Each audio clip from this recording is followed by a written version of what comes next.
In an age of skyrocketing divorce rates, is it really possible to make love last? Welcome to the Falling in Love Forever show with Doctors Barbara and Michael Grossman, the well-known relationship experts and best-selling authors of The Marriage Map book. Each week, they share the latest information to help you enjoy your romantic partnerships so you can fall in love forever. Here are your hosts, Doctors Barbara and Michael Grossman. Hi, everyone. We're just sitting here. Michael and I are just sitting here and talking about what makes marriage so challenging, so difficult, and yet so rewarding. And we're reflecting on how easy it is to fall in love, how that connection, how it starts and grows, and it's so wonderful. And we get so excited and happy about finding someone who we have affinity with and who we can share with and love. And yet, creating partnership is hard over a lifetime. And so we have some thoughts about that. And we're reflecting on how relationship, making that connection is so easy, but partnership, creating actual partnership is a whole nother project that needs really, we have to learn how to do that. And not only do we have to learn how to do that once, we have to do that over and over again because life keeps changing. So creating partnership is kind of like learning how to ballroom dance with your partner. Barbara and I love to ballroom dance, and it's such a great metaphor for what you're doing in a romantic relationship. So when we dance together, in the beginning, you're just learning steps. And you're just doing the steps and you're trying to get the steps right. And after you're dancing a while, our teacher then asks us to give each other feedback about what we're not doing right, about what the other is doing wrong, so that we become conscious of it. And let's talk about what right and wrong is. Right is working together and having a beautiful form and expressing an artistic, lovely art expression. And so there's a way to partner that looks beautiful and feels delicious. And there's certain things to do that supports that. And we've learned to be able to tell each other, well, your hand needs to be up, it goes down around the curves, or your head needs to be back so that we can use the velocity around curves to go faster. And or your head needs to be back so that it balances my body. All that feedback, it's not criticism, it's just feedback so that the performance looks beautiful and we have a delicious experience together. And the metaphor is meant to express that it's a learning curve, how to give your feedback, how to give proper feedback to your partner when you want behavior changes that increase the functionality and the enjoyment of a relationship. I mean, the first problem is when something's uncomfortable, actually finding the words to express what's uncomfortable and what behaviors can make life work for you. What kind of changes do you want specifically so that it sounds like a request that is easily doable and not like criticism, like something's wrong with your partner. That's a whole learning experience right there. And so we teach couples how to do that so that they can keep making adjustments to make their relationship life flow smoothly and feel beautiful, just like ballroom dancing. So that is a critical part of what you have to learn in terms of a ongoing romantic relationship. You have to learn how to give feedback nicely. It's a skill. It's a skill. It doesn't come naturally. You're not born with that skill. You got to learn it. So that's one of the skills we teach. Now, the other thing you have to realize about relationship is that your partner is going to change over the next 10 years, and you're going to change over the next 10 years. Those changes are substantial, and your partner's used to you being a certain way, and now you're changing, and vice versa. You've got to learn to accept that your partner is going to change and it's not bad. And they're not doing it to hurt you. That's just the nature of life.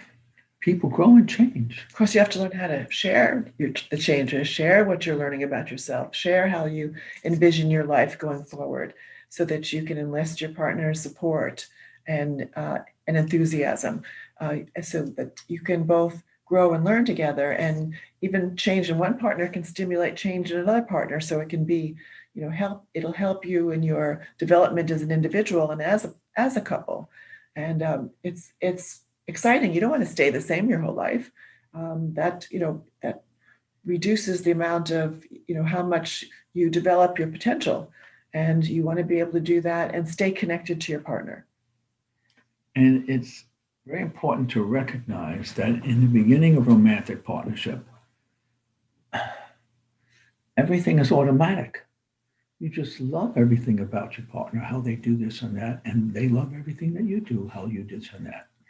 10 years later, it's not automatic.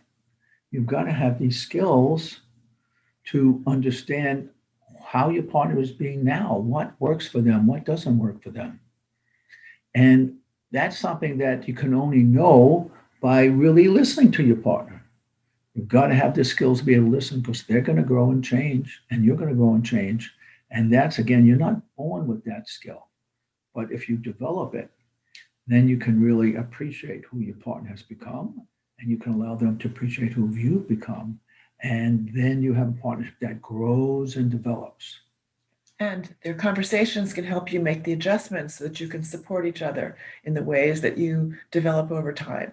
And that's what makes it's delicious to have a lifelong partner and friend who you work through life's challenges and grow your personalities over time and experience the support and understanding. It's such a special connection that really feeds not only the heart but one's soul, to have really a best friend in life that knows you and supports you and helps you unfold your personality. And the feedback you give each other helps that development. And so your partner becomes truly your partner in the total unfoldment of your personality and life on this earth. And one of the other qualities of partnership that makes it so complicated is that your partner knows everything about you that is irritating. And they will let you know what they don't like. And then it presses you to grow and develop. So if you're not feeling enough and you're into your brain and you just are thinking about work and creativity and you're not opening your heart to being with somebody because you're so possessed with other things, your partner will tell you about it. And it presses you to grow and develop, and vice versa. If one of you is not interested in growing and developing yourself and your creativity and so on, and you're just happy with everything staying the same, your partner may give you feedback about that they want you to have your own interests and your own desires and to grow and develop and so on. And so there are different things that happen in your partnership, and it presses you to grow. Well, romantic partnership will press you to grow over time. Right. There's lots of feedback you can get. You might hear from your partner that you're not really connecting with the children enough. You need to spend more time with the children, or we're not connecting with our parents enough, and that's a important value that we need to honor. Or we need to be connected to a spiritual community and not be so isolated. So what we believe that a marriage partnership, can be a lifelong personal transformation program. You can't get better feedback than from your partner who knows you the best. So there's so many stories that Barbara and I can tell you about how that worked out in our life. So in our life, I was the intellect connected to development, just in the thoughts, in your mind, in spirituality through things like meditation. And Barbara wanted me to connect through intimate relationship. And she pressed me to grow in ways that I wouldn't have grown in. and it changed my way of being in the world for the good. But it was a pressure to grow in ways that felt like, oh my goodness, she's really pushing me in this way and that way. I remember having a conversation with you when the kids were like 5 and 7 in our bedroom, or no, it was in the bathroom when you were near your closet. I remember telling you, you think you're a good dad because you're such a good guy, but you really don't spend time with the children, and I'd like you to be a better dad. And what was fabulous was that you heard me and you changed virtually overnight. You really engaged, and you planned weekends for playing basketball and baseball and having people over, and it was, you you took my feedback and you ran with it, and it transformed our life. And feedback that doesn't sound like criticism can be so powerful and really develop and affect the whole family. And for me, personal growth meant just going on meditation courses and closing your eyes. And I still love that. But for you, personal growth meant developing these skills of relating to your partner. And we went on all these courses and classes that were very psychological. I would not have gone on them on my own. But it was very profound doing that. It really changed me a lot. So we each pull each other in different ways.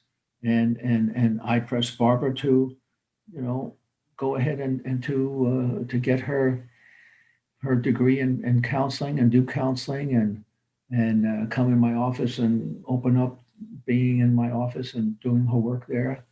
And it brought her to a much higher level of her own personal integration, being a counselor and doing all that work. So we do that for each other.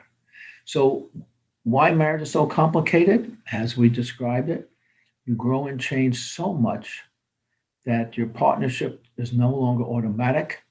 You have to learn these skills to grow and develop, and you naturally press each other to grow and develop into ways that you may not have grown on your own, and that makes you a more integrated human being, a more loving human being, and you feel like you really have grown in wisdom, and that happens through marriage. Yes, and we want that for you. And we have all kinds of ways in which we offer teaching and learning and skills-based learning on how to grow your marriage. So come and look at our website, themarriagemap.com. You can go and find our classes and courses, and we're happy to see you and meet you, and at least on Zoom or possibly in person. Anyway, it's a pleasure talking with you all. We wish you the best. Yes, wishing you all love.